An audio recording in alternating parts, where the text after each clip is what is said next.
Good morning. We're going to continue with the wizard's message.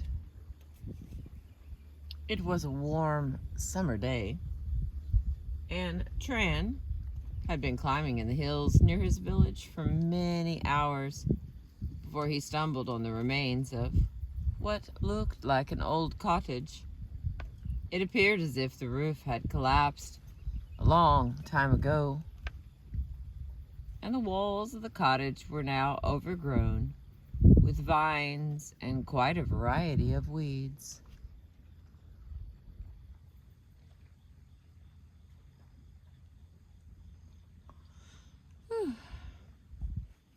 Known for his curiosity, Tran could not resist the opportunity to explore, especially since he did not recall having seen these exact remains before during his frequent climbs into the hills.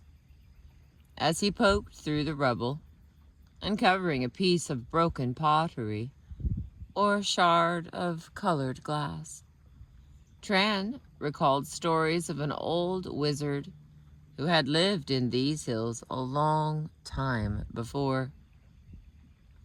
Perhaps I have found the wizard's cottage, he thought. Who knows what magical charms might be hidden beneath all this mess?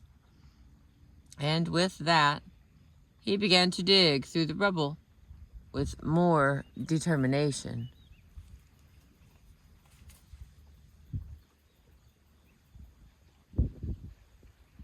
That's me.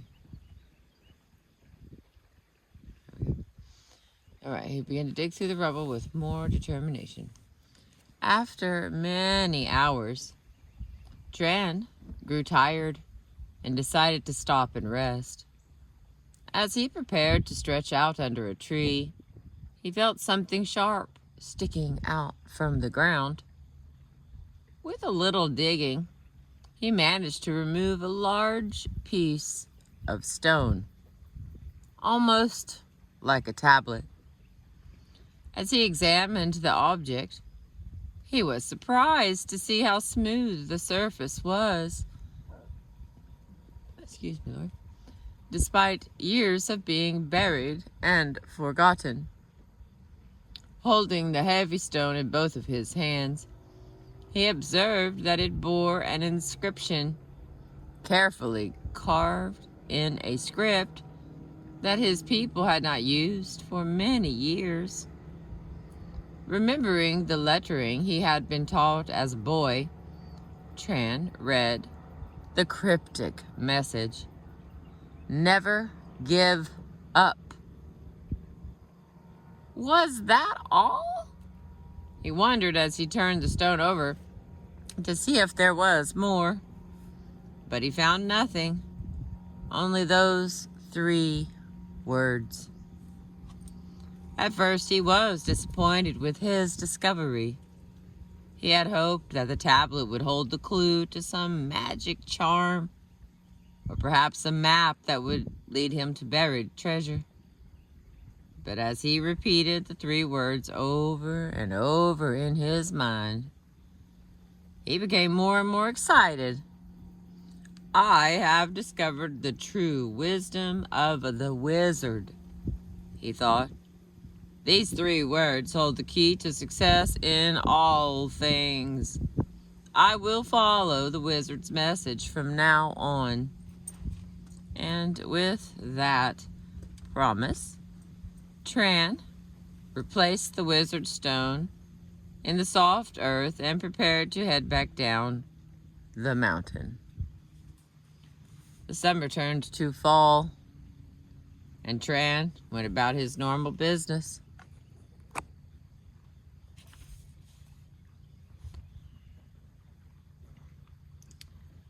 Of harvesting the last of his crops and preparing to take them to market in the village.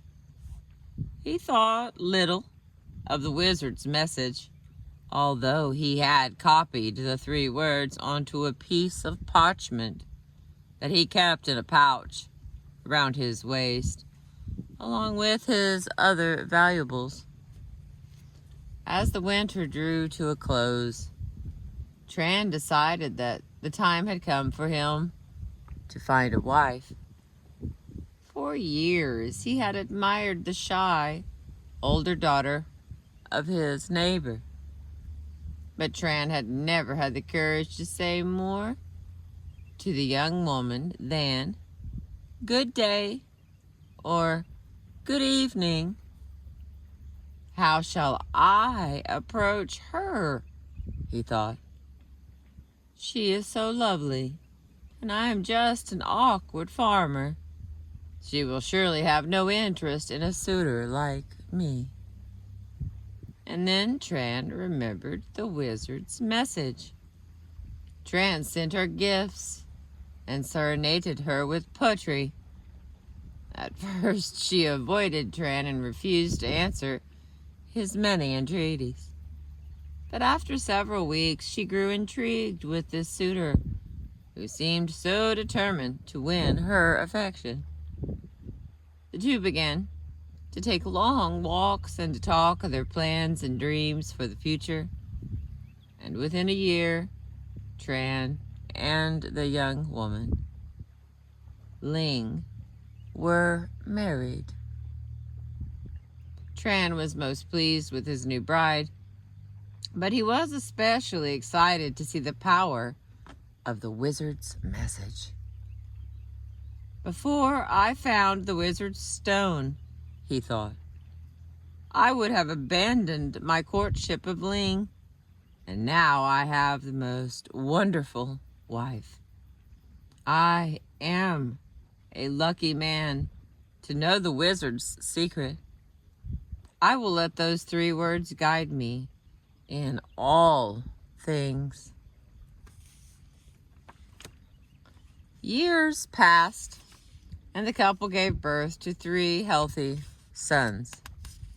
Tran and his wife continued to farm the land, but every year at planting time, they struggled with clearing the fields of the many rocks that shifted down from the mountains with the winter snows. If only I could find a way to clear these rocks more quickly, Tran complained to his wife. Then we could clear twice as much land and grow even more wheat. With a larger harvest, I am sure we would become quite rich. But I am afraid it will take a smarter man than I to invent some way to clear these fields. Nonsense, declared his wife. Remember the wizard's message. It has never failed us before, and I am sure if you keep trying, you will find a way to make our harvest more bountiful. Ling felt completely free to invoke the wizard's message in her mild reprimand of her husband, since the wizard's words had now become the guiding principle for the entire family. Tran and his sons spent hours each day trying various contraptions that might solve their problems, and after many attempts, they did indeed invent a plow that tossed the heavier rocks aside while plowing the field in perfectly straight rows.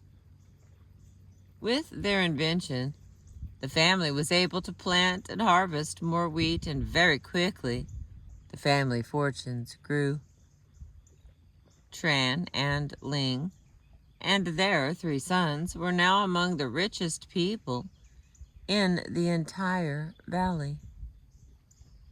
Years passed, and the family enjoyed the benefits of their hard work. In the evenings, Tran and Ling would talk of how lucky they had been to find the wizard's message, and how satisfied they were with their lives. How could we possibly want for more?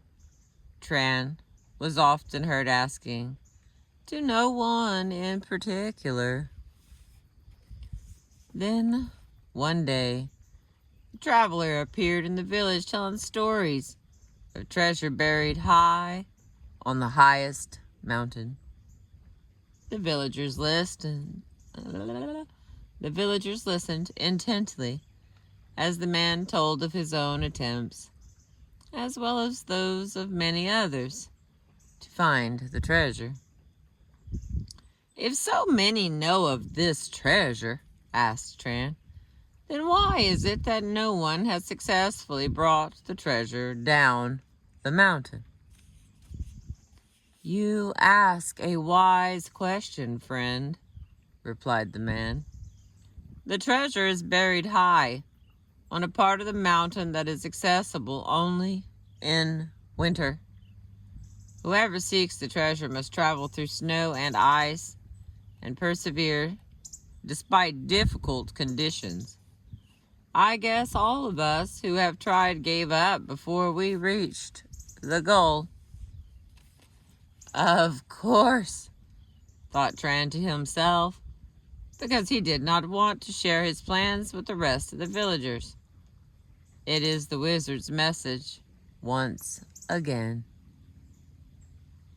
I will seek the treasure and succeed where others have failed, because I know the secret. Never give up." With that thought, Tran smiled to himself and began to formulate his plan for discovering the treasure. After weeks of preparing for his journey, Tran set off to climb the mountain with the blessings of his wife and sons, who were convinced that he would return with great wealth. The first part of his climb went quite easily, and Tran felt confident that he would soon be a rich man. After almost 2 weeks of climbing higher and higher, Tran came to a bridge made of pure ice. "Certainly, this bridge is too difficult to cross," he thought. "I will just sit here and rest for a bit." And then he heard the words of the wizard's message sounding softly inside his head. "Of course, this is the test," he reasoned. "This must be where others turn back. I will cross the bridge and find the treasure."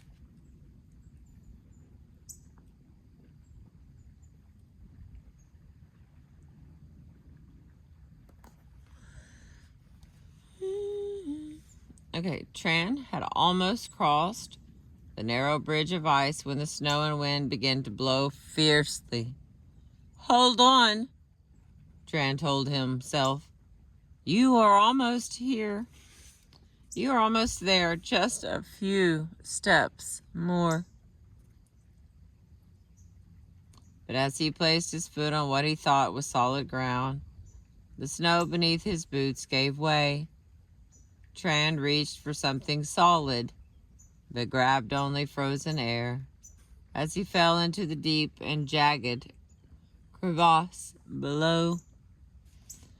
As the weeks and months passed, Ling and her sons grew more and more worried that something had happened to Tran.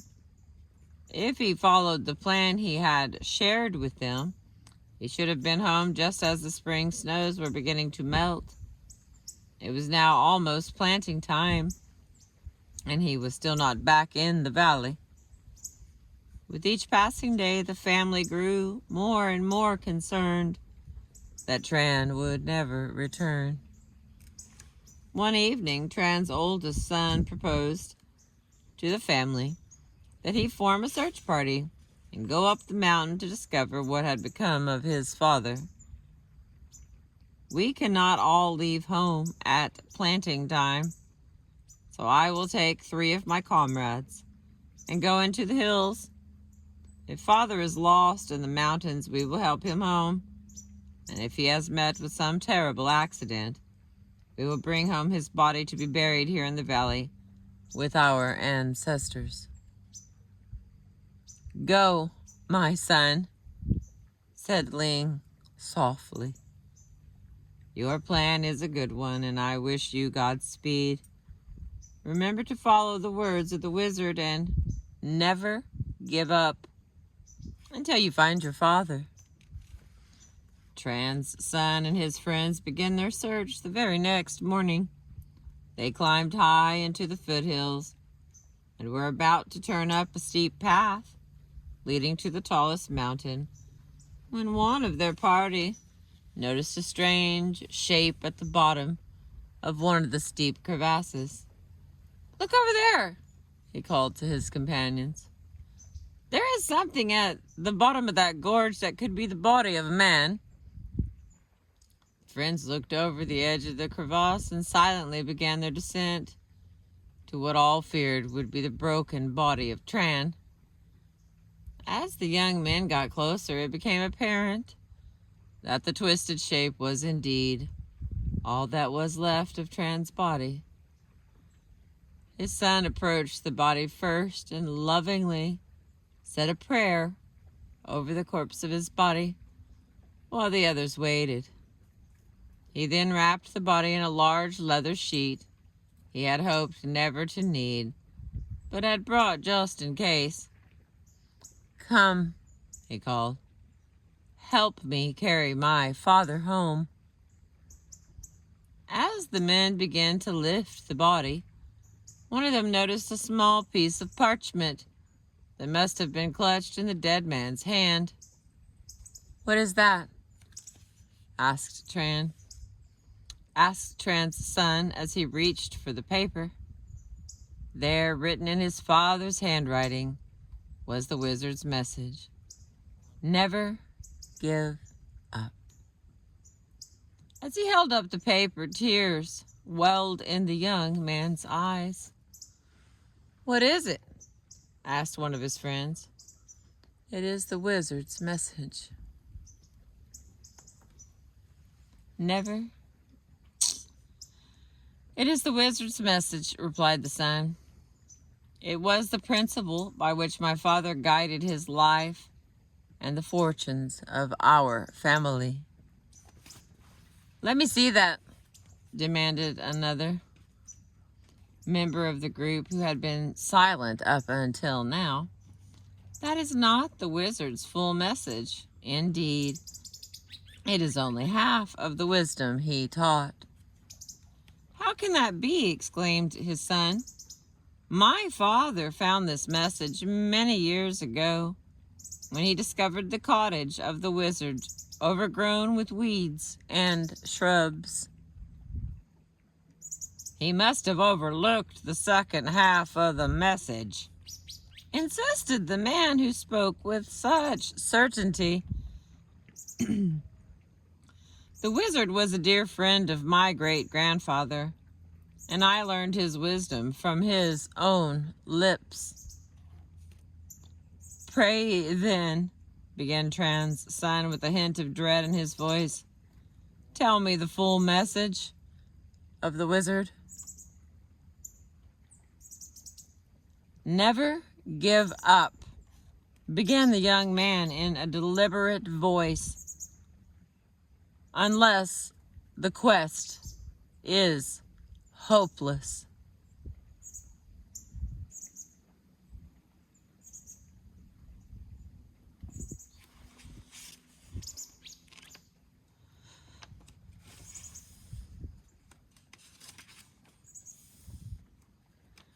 All right, and the myth commentary. The wizard's message. Perseverance and determination are clearly among the keys to success. Often we miss out on an opportunity because we give up too quickly. Yet persisting in a foolhardy or hopeless cause can be as problematic as walking away too soon. Excuse me, Lord. Especially in the world of relationships, we find ourselves having to negotiate the delicate balance between abandoning a relationship prematurely, just because there are difficulties, and persisting in a relationship way beyond the point that makes sense. We may even find ourselves so committed to seeing something through to its conclusion that we become more invested in not being a quitter than we are in the successful outcome. We often find that the decisions of when to persist and when to back away is best made when we have all of the relevant information.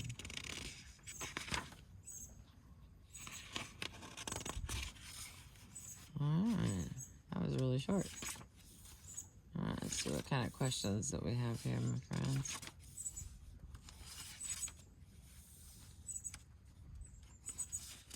This little storm moving, you know?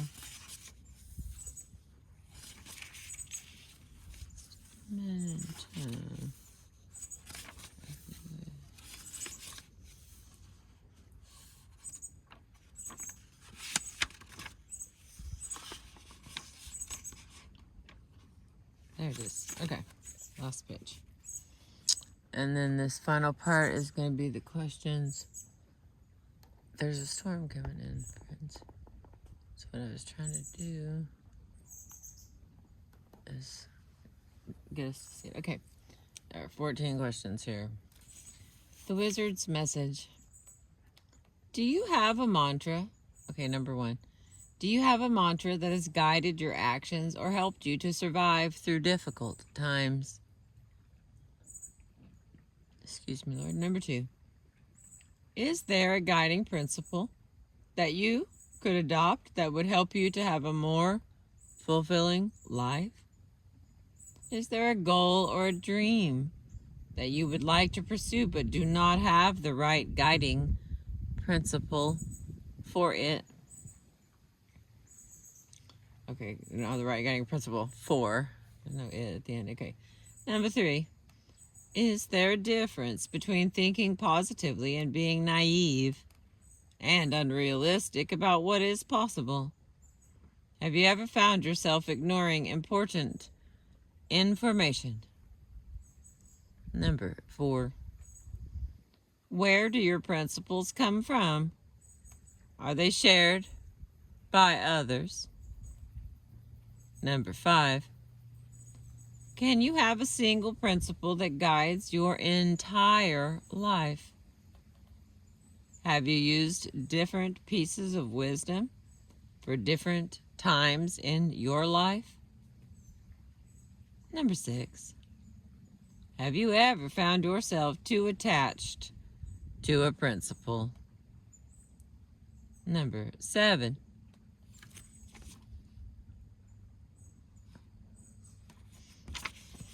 Number 7. Have you ever found yourself on a quest that seemed futile? How do you know when it is time to change the quest and set off on another path? Number 8. How much choice do you feel you have in your life? Do you feel attached to old beliefs that have outlived their usefulness? Number 9. What risks are you willing to take in order to get what you want? Are there some risks not worth taking? What are they? Number 10. When do you feel that you have enough and striving after more is unnecessary? Number 11. Are there times when you have pushed yourself too hard? How do you know when to back off? Number 12. Have you ever lost sight of what your true goals were? What caused you to lose your vision? Are there personal goals that you know you need to pursue? Number 13. If things do not work out as you hope, how do you prevent the outcome from being devastating? What do you do when the pursuit causes you pain and distress? Do you continue a difficult quest? Or do you give up and turn your attention elsewhere? And the final one, number 14. Are there new mantras that you might now create for yourself? And that is that. That's us finishing the book. Dun, dun, dun.